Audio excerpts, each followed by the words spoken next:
Book 2, Chapter 4, that commonwealths have followed three methods for extending their power.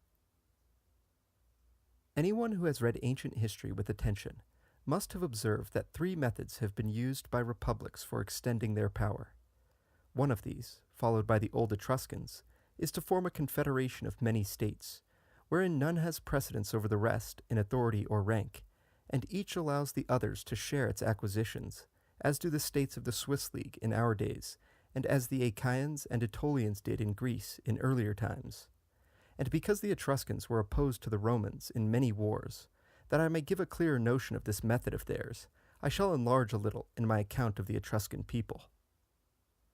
In Italy, before the Romans became supreme, the Etruscans were very powerful, both by sea and land. And although we have no separate history of their affairs, we have some slight records left us of them, and some indications of their greatness. We know, for instance, that they planted a colony, to which they gave the name of Hadria, on the coast of the Upper Sea, which colony became so renowned that it lent its name to the sea itself, which to this day by the Latins is called the Hadriatic. We know, too, that their arms were obeyed from the Tiber to the foot of the mountains which enclose the greater part of the Italian peninsula, although 200 years before Rome grew to any great strength, they had lost their supremacy in the province now known as Lombardy, of which the French had possessed themselves. For that people, whether driven by necessity or attracted by the excellence of the fruits, and still more of the wine of Italy,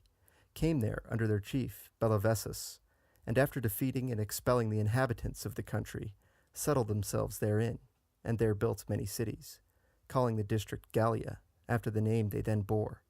and this territory they retained until they were subdued by the Romans.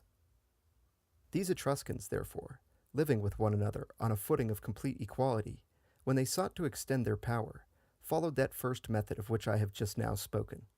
Their state was made up of 12 cities, among which were Chiusi, Veii, Friuli, Arezzo, Volterra, and the like,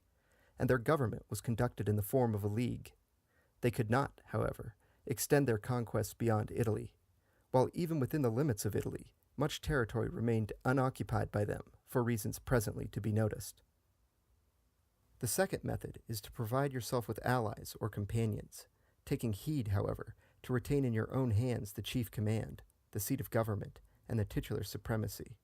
This was the method followed by the Romans. The third method is to hold other states in direct subjection to you, and not merely associated with you as companions, and this was the plan pursued by the Spartans and Athenians. Of these three methods, the last is wholly useless, as was seen in the case of the two states named, which came to ruin from no other cause than that they had acquired a dominion greater than they could maintain. For to undertake to govern cities by force, especially such cities as have been used to live in freedom, is a difficult and arduous task, in which you never can succeed without an army, and that a great one. But to have such an army, you must needs have associates who will help to swell the numbers of your own citizens, and because Athens and Sparta neglected this precaution, whatever they did was done in vain, whereas Rome, which offers an instance of the second of the methods we are considering, by attending to this precaution, reached a power that had no limit. And as she alone has lived in this way, so she alone has attained to this pitch of power. For joining with herself many states throughout Italy as her companions, who, in most respects, lived with her on a footing of equality, while, as has been noted, always reserving to herself the seat of empire and the titular command, it came about that these states, without being aware of it, by their own efforts and with their own blood, wrought out their own enslavement. For when Rome began to send armies out of Italy for the purpose of reducing foreign kingdoms to provinces and of subjugating nations who, being used to live under kings, were not impatient of her yoke, and who, receiving Roman governors, and having been conquered by armies bearing the Roman name, recognized no masters save the Romans, those companions of Rome who dwelt in Italy suddenly found themselves surrounded by Roman subjects and weighed down by the greatness of the Roman power, and when at last they came to perceive the mistake in which they had been living, it was too late to remedy it. So vast was the authority which Rome had then obtained over foreign countries, and so great the resources which she possessed within herself, having by this time grown to be the mightiest and best armed of states.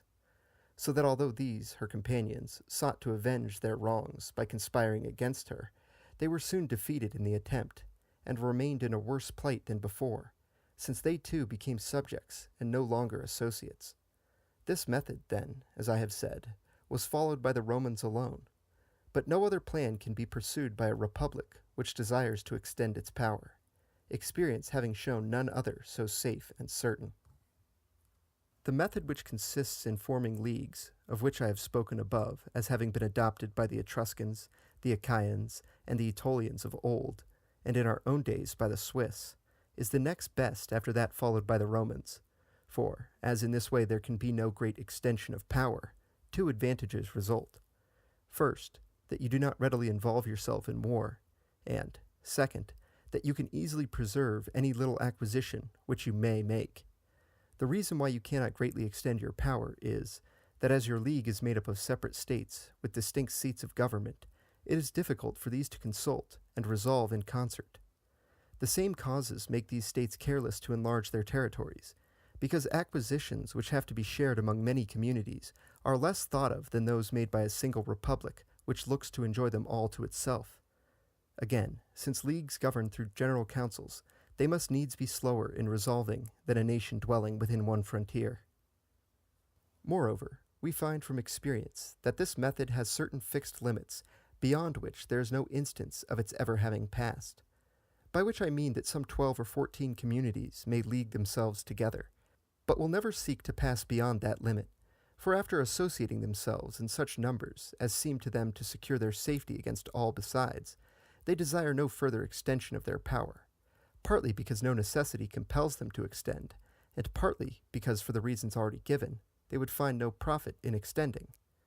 For were they to seek extension, they would have to follow one of two courses, either continuing to admit new members to their league, whose number must lead to confusion, or else making subjects, a course which they will avoid, since they will see difficulty in making them, and no great good in having them. Wherefore, when their number has so increased that their safety seems secured, they have recourse to two expedients, either receiving other states under their protection and engaging for their defense, in which way they obtain money from various quarters, which they can easily distribute among themselves, or else hiring themselves out as soldiers to foreign states, and drawing pay from this or the other prince who employs them to carry out his enterprises, as we see done by the Swiss at the present day, and as we read was done in ancient times by certain of those nations whom we have named above. To which we have a witness in Titus Livius, who relates that when Philip of Macedon came to treat with Titus Quintius Flamininus, and while terms were being discussed in the presence of a certain Aetolian captain, this man, coming to words with Philip, the latter taunted him with greed and bad faith, telling him that the Aetolians were not ashamed to draw pay from one side, and then send their men to serve on the other, so that often the banner of Aetolia might be seen displayed in two hostile camps. We see, therefore, that the method of proceeding by leagues has always been of the same character, and has led always to the same results. We see likewise that the method which proceeds by reducing states to direct subjection has constantly proved a weak one, and produced insignificant gains, and that whenever these gains have passed a certain limit, ruin has ensued. And if the latter of these two methods be of little utility among armed states, among those that are unarmed, as is now the case with the republics of Italy, it is worse than useless. We may conclude, therefore, that the true method was that followed by the Romans, which is the more remarkable, as we find none who adopted it before they did, and none who have followed it since. As for leagues, I know of no nations who have had recourse to them in recent times, except the Swiss and the Suevians. But to bring my remarks on this head to an end, I affirm that all the various methods followed by the Romans in conducting their affairs, whether foreign or domestic, so far from being imitated in our day, have been held of no account, some pronouncing them to be mere fables, some thinking them impracticable, others out of place and unprofitable. And so, abiding in this ignorance, we rest a prey to all who have chosen to invade our country.